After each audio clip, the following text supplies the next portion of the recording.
প্রথমত নিরাপদ খাদ্য, নিরাপদ খাদ্য, নিরাপদ ঔষধ, নিরাপদ সড়ক, তারপর এই যে এই টাইপের যে জিনিসগুলো আছে, এই জিনিসগুলোকে যদি নিরাপদ করা যায়, সিকিউর করা যায়, তাহলে জনগণ কিন্তু আপনার সরকারের প্রতি সবসময় সমর্থন থাকবে, যে সরকারে থাকুক না কেন।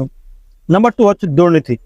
আপনার রাষ্ট্রে যদি সর্বস্তরে যদি দুর্নীতি, ঘুষ, তারপরে চাঁদাবাজি এগুলো যদি কমিয়ে দেওয়া যায়, দ্যাট মিনস আরেকটা জিনিস আছে, সেটা হচ্ছে গিয়ে মামা খালুর তদবির, তদবির যদি না রেখে লেভেল প্লেইং যদি একটা ফিল্ড রাখা যায়, হ্যাঁ, তা সবার যেখানে সবার জন্য সমান অধিকার থাকবে, ওই রকম একটা ফিল্ড যদি ক্রিয়েট করা যায়, তাহলে রাষ্ট্রের মানুষ অত্যন্ত সুখে থাকবে বলে আমি মনে করি।